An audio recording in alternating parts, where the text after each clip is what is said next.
Madame, Monsieur, vous suivez Congo Buzz Télévision. Merci de votre fidélité. Les titres du journal à la une de l'actualité. C'est parti pour les tests nationaux des sélections et orientations scolaires et professionnelles. Pendant 2 jours, les élèves de la 8e année participeront à ces épreuves. Le go a été donné ce jeudi à Lubumbashi par le ministre des Tutelles en présence du gouverneur Jacques Yaboula Katwe. Et puis, procès Bukanga Lonzo. La prochaine audience est renvoyée pour le 21 juillet prochain. Selon Maître Laurent Onyemba, avocat de l'ancien Premier ministre Matata Ponyo, il n'existe aucune disposition légale pour juger un Premier ministre. Vous l'entendrez dans ce journal. Enfin, la réaction du chauffeur des taxis et taxibus ne s'est pas fait attendre après la publication par le ministre de l'économie de la nouvelle grille tarifaire des prix des produits pétroliers. Pour eux, ce réajustement doit entraîner logiquement la révision à la hausse du prix de la course. C'est tout pour les titres. Madame, Monsieur, bonsoir. Je disais dans les titres, le ministre de l'enseignement primaire, secondaire et technique, le professeur Tony Mwaba Kazadi, a lancé ce jeudi 14 juillet la première édition du test national des sélections et orientations scolaires et professionnelles. Près d'1,330,286 élèves de la 8e année prennent part à ces épreuves sur l'ensemble du territoire national. Le go a été donné à Lubumbashi en présence du gouverneur du Haut-Katanga, Jacques Yaboula Katwe. Suivez ce reportage.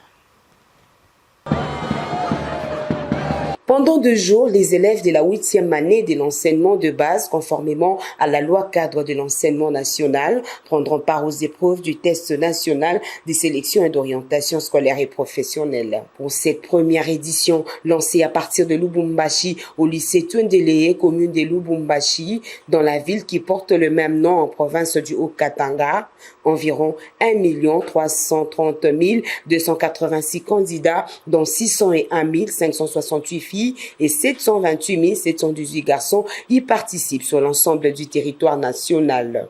Pour le ministre des Tutelles, le professeur Tony Mwaba, ce test qui va gérer le flux des élèves à la sortie de la 8e année n'est en réalité qu'une évaluation du niveau des connaissances scolaires permettant de détecter les aptitudes psychologiques avant l'orientation des finalistes de l'éducation de base vers leur vraie filière aux humanités ou cycle court professionnel. Ce test, où sont attendus 1 330 286 candidats, dont 601 568 filles et 728 718 garçons, va se dérouler dans 5056 centres pour l'ensemble du pays.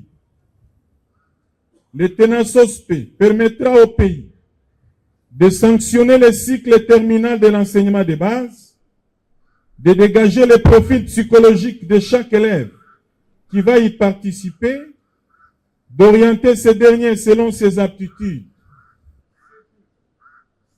et vers le type d'enseignement organisé aux humanités ou au cycle court professionnel et de gérer ainsi le flux des élèves à la sortie de la 8e année de l'éducation de base. Touché par la considération à l'honneur fait à leur province, le directeur provincial de la province éducationnelle du Haut-Katanga a salué à sa juste valeur le combat du ministre Tony Mwaba contre les anti-valeurs et s'est adapté facilement à la vision du chef de l'État sur la gratuité de l'enseignement primaire.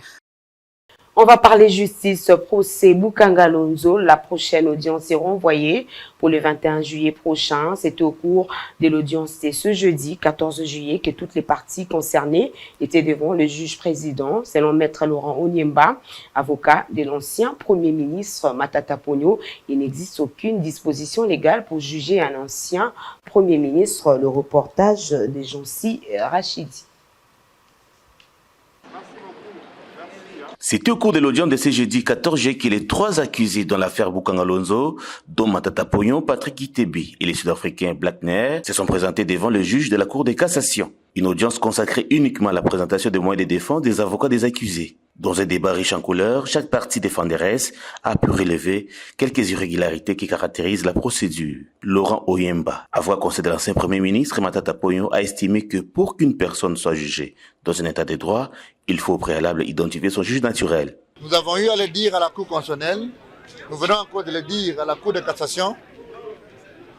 Dans un état de droit, pour qu'une personne soit jugée, il faut qu'on ait dans la loi lever l'option sur les juges compétents, mais aussi sur la procédure pour le poursuivre.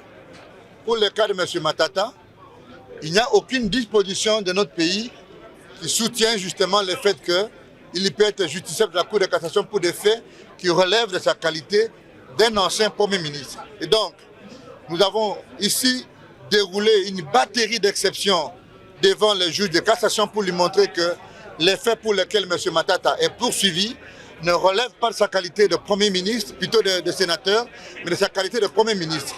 Et la Cour a pris acte du fait que nous avons déroulé des exceptions d'incompétence de la Cour de cassation, mais aussi des questions liées à l'irrecevabilité. Si la partie Matata a soulevé ces exceptions, du côté des avocats de Patrick Kitebi, l'on se pose la question sur l'implication de leurs clients dans ces procès. Par ailleurs, du côté de Blackner, son conseil reste serein quant à l'aboutissement de ces dossiers. Après avoir écouté toutes les parties, le juge président a renvoyé l'affaire à la prochaine audience fixée au 21 juillet. La prochaine audience s'annonce décisive selon certains observateurs. Justice encore après la plainte déposée le mercredi 13 juillet par les avocats du président de l'Assemblée provinciale de Kinshasa contre quelques cadres de l'UNC, parti cher à Vital Kamerhe. Le président de jeunes de la ville de Kinshasa, Joël Mungu, met en garde ce dernier pour toute initiative d'arrestation de leurs camarades lors d'un meeting tenu ce jeudi au siège provincial. Le reportage de Daniel Kamboa. Connu pour son franc-parler, Kodempoy, président de l'Assemblée provinciale de Kinshasa, aurait taquiné indirectement le président national de l'Union pour la nation congolaise, parti politique cher à Vital Kamerhe, dans une vidéo qui circule sur Internet quelques jours après son acquittement. Kodempoy déclare: Il y a eu trop de vols ces derniers temps. Même si la justice vous a blanchi, Dieu vous attend là-bas. Vous pouvez corrompre tout le monde, mais le Seigneur vous attend là-bas. Vous pensez que nous sommes vos enfants? Bande de voleurs. Une déclaration qui ne passe pas chez les caméristes. Lors des meetings tennis ce jeudi, le président des jeunes de l'UNC de la ville de Kinshasa, Joël Mungu, met en garde ces derniers pour toute initiative d'arrestation de leurs camarades après le dépôt de la plainte des avocats de Kodempoy. Aujourd'hui, nous avons battu les rappels des troupes parce que nous sommes un grand parti de masse, bien organisé, bien structuré. Après 2 ans de procédure judiciaire qu'a subi notre président national, aujourd'hui, nous en tant que jeunesse, nous en tant que gardiens du temple, il nous fallait rappeler aux jeunes que notre devoir, c'est de sécuriser et d'accompagner le président Vital Kamerhe dans son combat pour l'instauration d'un État fort et prospère au centre de l'Afrique. Nous disons que la jeunesse de l'UNC est sur leurs pas parce qu'aujourd'hui, vous n'êtes pas sans ignorer qu'il y a certains cadres de l'UNC qui sont en cavale parce que menacés, parce que intimidés par certaines autorités de la ville de Kinshasa. Et nous disons, si ces plaintes fantaisistes n'arrivaient pas à être retirées, nous irons tous les dimanches prier à l'église de ces faux pasteurs qui s'évertuent à transformer la chair qui est un lieu sacré à un espace de meeting. Et nous, la jeunesse de l'UNC, nous n'allons pas tolérer ça parce que nous, en tant que Kinois, nous l'attendons dans les contrôles des institutions qui gèrent la ville de Kinshasa et non dans les intimidations et non dans les trafics d'influence. Non, ça, on ne va pas accepter. Par ailleurs, le speaker de l'Assemblée provinciale de Kinshasa passe à la vitesse supérieure. Il a, à travers ses avocats, ce mercredi 13 juillet, formalisé une plainte au parquet des grandes instances de Gombe contre quelques cadres de l'UNCV. Oui, nous sommes venus déposer plainte contre M. Papi Okata et M. Célestin Diomi. Tous deux ont tenu des propos diffamatoires et injurieux, même des menaces contre la personne du président de l'Assemblée provinciale de Kinshasa, M. Godem Poi, et contre le gouverneur de la ville, M. Jantini Ngobila. Dans un autre registre, en séjour en République démocratique du Congo, le directeur général de l'Union postale universelle a échangé mercredi dans la soirée avec le Premier ministre Jean-Michel Sama Lukonde Kyenge, conduite par le ministre congolais des Pétantiques Masaïko Meto, qui est allé féliciter le chef du gouvernement et le président de la République sur la réussite de la 40e session ordinaire de l'Union panafricaine des postes et pour l'importance qu'il accorde à ce secteur. Le reportage de David Fidel Ouzolo, rendu ici par Joël Isselona. Venu en République démocratique du Congo pour prendre part aux travaux de la 40e session ordinaire du Conseil d'administration de l'Union panafricaine des postes, le directeur général de l'Union postale universelle, Masaïko Metoki, a été reçu le mercredi 13 juillet 2022 par le Premier ministre Jean-Michel Sama Lukonde. Ce dernier a été conduit auprès du chef du gouvernement par le ministre de Pétantique, Augustin Kibasa Maliba. Le directeur général de l'UPU était non seulement venu pour présenter ses civilités au Premier ministre Jean-Michel Sama Lukonde, mais aussi le féliciter et le remercier pour la tenue avec succès de la 40e session ordinaire du Conseil d'administration de l'Union panafricaine des postes en RDC et pour l'importance qu'il accorde à ces secteurs dans le développement du pays. Au sortir de l'audience, le ministre de Postes, Télécommunications et Nouvelles Technologies de l'Information et de la Communication a souligné qu'au-delà des remerciements adressés au Premier ministre, les échanges ont tourné autour des enjeux postaux en RDC au regard de la vision du chef de l'État, Félix-Antoine Tshisekedi Tshilombo, soutenu par le chef du gouvernement. Il s'est dit par ailleurs satisfait de la tenue avec succès de travaux de l'UAP à Kinshasa sous le pilotage de son ministère. Le Premier ministre a ouvert ce grand événement et il était très impressionné par ce discours. Il a voulu, au-delà de tout, lui remercier pour le sens profond de la compréhension par rapport au secteur postal, parce que c'est pas forcément donné à tout le monde.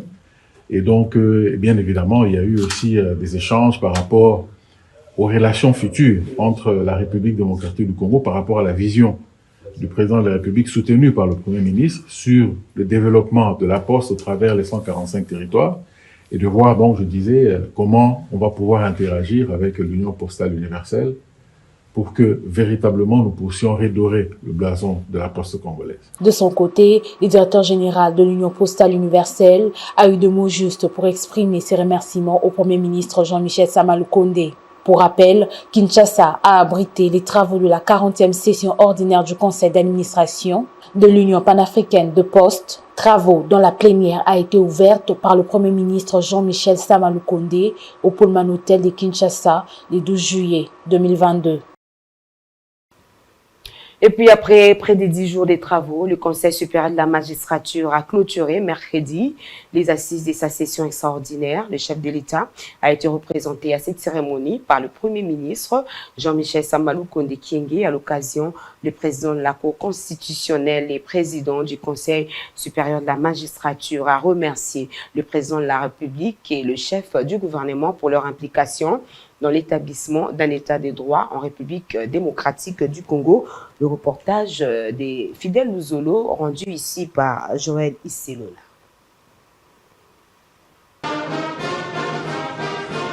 Au nom du président de la République, le Premier ministre Jean-Michel Sama Lukonde a présidé mercredi 13 juillet à la Cour de cassation la cérémonie de clôture des travaux de la session extraordinaire du Conseil supérieur de la magistrature. Comme à l'ouverture des travaux le 5 juillet 2022, un seul temps fort a marqué cette importante cérémonie, à savoir les discours de clôture des travaux du président de la Cour constitutionnelle. Dieudonné Kamuleta a salué la pertinence des résolutions et des recommandations formulées par les participants à ces assises et s'est engagé à ne ménager aucun effort pour mettre en œuvre toutes ces résolutions. En sa qualité de président du Conseil supérieur de la magistrature, ce dernier a appelé les magistrats à la discipline et au changement de mentalité. Il s'est aussi engagé à améliorer les conditions de vie des magistrats. Le président du Conseil supérieur de la magistrature a annoncé que l'appareil judiciaire et autres structures ad hoc seront redynamisées, à commencer par le pouvoir du ministère public à mettre l'action publique en mouvement en vue de la bonne gouvernance. C'était en présence du président de la Cour constitutionnelle et président en exercice du Conseil supérieur de la magistrature, des membres du bureau du CSM, des officiers supérieurs de la police nationale congolaise et des FRDC, du premier vice-président de l'Assemblée nationale et celui du Sénat, des magistrats membres de l'Assemblée générale du Conseil supérieur de la magistrature et de plusieurs autres personnalités du pays que cette cérémonie a eu lieu. Et tout à fait autre chose à présent, élu nouveau gouverneur de la province du Nord-Ubangi, Malondimba Mobutu, petit-fils du feu maréchal Mobutu, a remporté l'élection organisée mardi 12 juillet à l'Assemblée provinciale de cette province avec 11 voix sur 18 votants pour un total de 6 candidats en lice. Il succède donc à Isato Zege Koloke, mais qui est donc le nouveau gouverneur du Nord-Ubangi, Malondimba Mobutu. Son portrait nous est dressé ici par Joël Issilona. Né le 14 avril 1982, Malondimba Mobutu, petit-fils du feu maréchal Mobutu, est un visionnaire futuriste. Malo est actuellement conseiller chargé de l'investissement et mobilisation des ressources au sein du ministère de l'Aménagement du territoire. Encore très peu connu du grand public, le nouveau gouverneur du Nord-Ubangi a des qualités et des atouts managériaux indéniables.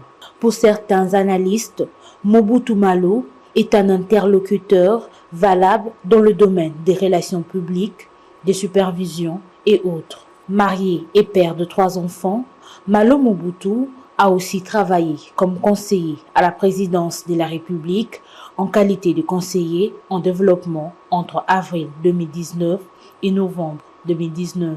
Bien avant, il avait assumé les fonctions de responsable de développement commercial auprès de African Union Corgo Zambia Terminal entre janvier 2018 et décembre 2018. Actuellement élu gouverneur du Nord-Ubangi, après avoir remporté l'élection organisée mardi 12 juillet à l'Assemblée provinciale de cette province avec 11 voix sur 18 votants pour un total de 6 candidats en lice. Il succède donc à Isato Nzengi, ressortissant de l'école de l'administration.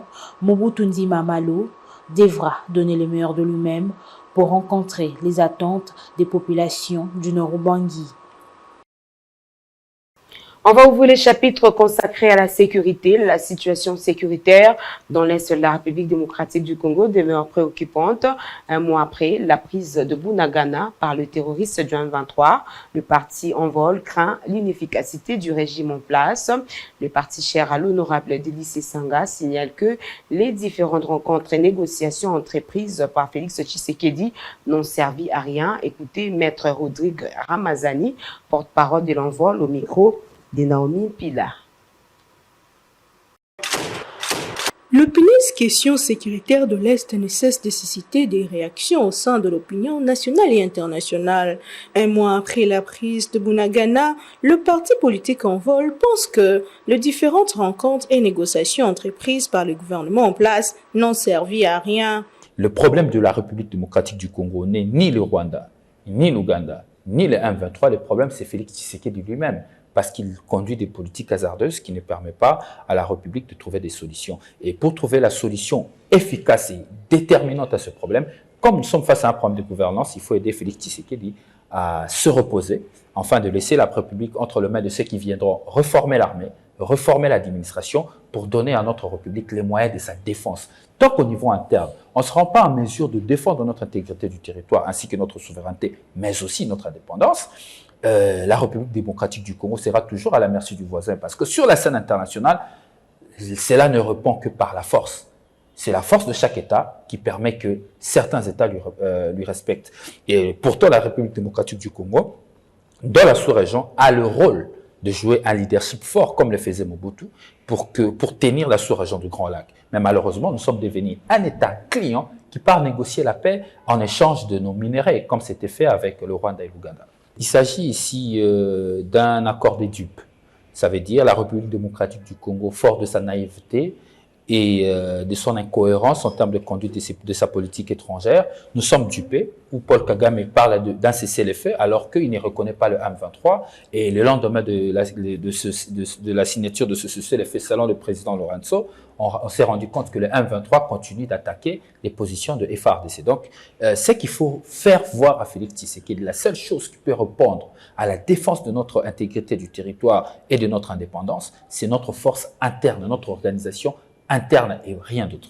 Rappelons que c'est depuis un mois que la RDC est agressée dans sa partie est par le terroriste du M23 soutenu par le Rwanda.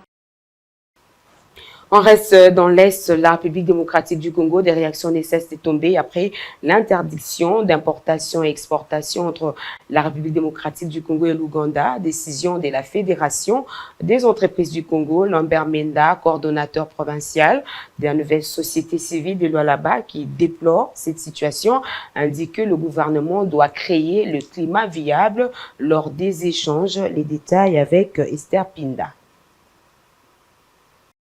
4 jours depuis l'annonce de la Fédération des entreprises du Congo interdisant toute opération ou échange économique entre les Nord Kivu et l'Ouganda. Une décision qui suscite beaucoup de réactions, notamment des membres de la société civile de la province directement touchée, comme ceux d'ailleurs pour Lambert Menda, coordonnateur provincial de la nouvelle société civile congolaise de Lualaba. C'est la population qui va en pâtir, mais aussi c'est au gouvernement congolais de créer un climat viable lors des échanges. Nous devons d'abord nous poser la question de savoir est-ce que vraiment sommes-nous autonomes pour que la FEC puisse prendre une telle décision. Ça ne va qu'envenimer la situation de nos compatriotes. Nous disons seulement que le gouvernement congolais doit être responsable à la RDC de pouvoir viabiliser ou humaniser aussi ses services de contrôle.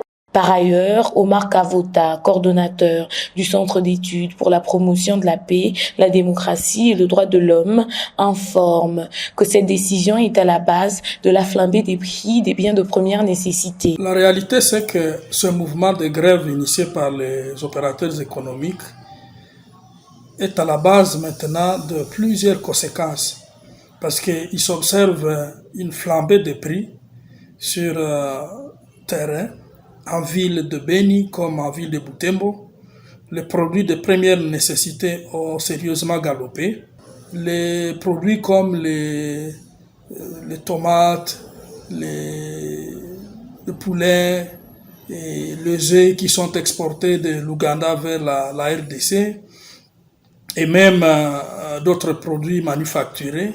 En tout cas, on est en train d'assister à un galopement qui ne dit pas son nom. Et nous sommes en train de réaliser que si ces mouvements perdurent, la situation économique ira de mal à pis. Rappelons que l'interdiction d'importation et d'exportation entre le Nord Kivu et l'Ouganda a été mise en application depuis le lundi 11 et jusqu'à ce jour, aucune réaction du côté du gouvernement de la République. En économie, une nouvelle grille tarifaire fixant les prix des produits pétroliers rendus publics par le ministre national en charge de l'économie en vue d'approvisionner les zones ouest, est, sud en carburant terrestre. En réaction, les chauffeurs des taxis et taxibus appellent le gouvernement de Kinshasa à revoir les prix de la course. Le reportage de Jemima Bolumbu rendu ici par Esther Pinda. Une nouvelle grille tarifaire fixant les prix des produits pétroliers est rendue publique par le ministre national en charge de l'économie en vue d'approvisionner les zones ouest, est et sud en carburant terrestre. Tenant compte de la situation, les chauffeurs taxis et taxibus ont été nombreux à réagir pour appeler le gouverneur de la ville à revoir les prix de la course du transport en commun.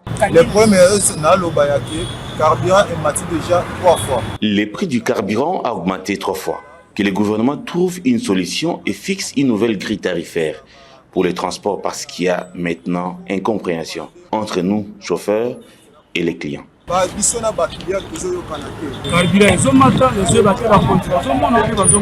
Les prix du carburant ne cessent de monter. Nous nous demandons si les autorités s'en rendent compte. Les clients payent 500 francs par course, mais 1 litre du carburant coûte 2500. Où allons-nous maintenant? Et c'est de noter que, selon le ministre de l'économie, ce réajustement des prix est motivé par l'évolution considérable des paramètres de la structure des prix et la nécessité de maintenir l'équilibre du système d'approvisionnement du pays en produits pétroliers. Et puis, bonne nouvelle pour la population de l'espace Grand Bandundu. Bientôt, les villes de Kikwit, Gungu et Idiofa seront électrifiées. Les matériels et ingénieurs chargés de réaliser les ouvrages sont déjà sur place. Une réalisation qui rentre dans l'actif du chef de l'État, Félix-Antoine Tshisekedi Tshilombo. Le reportage de Nadine Nkoso et Bienvenue Yaï, rendu par Deborah Wamba. L'espace Grand Bandundu, longtemps enclavé à cause de son inaccessibilité, est actuellement dans sa phase de métamorphose. Après Kinshasa, les espaces Grand Kasaï et Grand Katanga, l'est du pays, où les grands travaux de modernisation sont en train d'être exécutés, c'est maintenant le tour du Grand Bandundu. Ici, les ingénieurs et matériels pour électrifier les villes de Kikwit, Gungu et Idiofa sont d'ores et déjà arrivés. Un motif de satisfaction pour la jeunesse trouvée sur place. Kwilu, Idiofa, Gungu n'ont jamais eu la chance d'avoir l'électricité. Nous vivons dans l'obscurité totale. Pourtant, 2 fois, les natifs du Bandundu ont été premiers ministres, notamment les patriarches Antoine Gizenga et Adolphe Muzito, tous originaires de Gungu. Ils n'ont rien fait. Olivier Kamitato, ancien président de l'Assemblée nationale de la transition. Obé Minako, ancien président de l'Assemblée nationale sous Joseph Kabila. Maurice Boum, premier président de l'Assemblée nationale. Christophe Mbosso Kodja, l'actuel président de l'Assemblée nationale. Vous voyez, mais aujourd'hui là, grâce aux efforts de Félix Antoine Tshisekedi, le courant arrive déjà. Voilà, les ingénieurs sont sur place. Ils sont à l'œuvre. Du côté des ingénieurs en charge de l'exécution de ces ouvrages destinés à électrifier ces entités, leur équipe est en train de travailler sans relâche pour achever les travaux dans les délais impartis. Comme l'on peut se rendre compte, cette partie de la République a connu des grands leaders qui ont occupé de hautes fonctions au sein des différents gouvernements de la République sans rien réaliser à la base. La jeunesse de ces coins pointe du doigt le patriarche Gizenga Antoine, Adolphe Muzito, Obé Minako, Olivier Kamitato, Théophile Mbemba, Maurice Gungu, pour ne citer que cela. Il a fallu donc l'avènement du chef de l'État, Félix-Antoine Tshisekedi, pour donner les signaux forts du début des développements. Ce journal est terminé, mais pour tous ceux qui nous ont pris en cours de diffusion, le rappel des titres, c'est parti pour les tests nationaux des sélections orientation scolaire et professionnelle.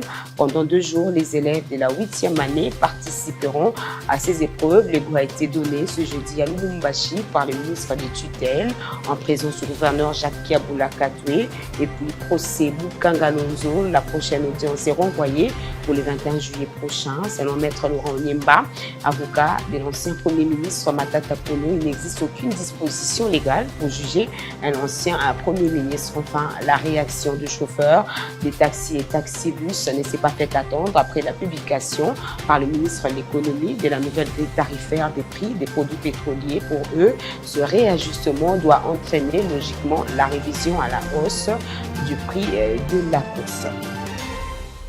Fin de ce journal, passez une agréable soirée en compagnie de nos programmes. Au revoir.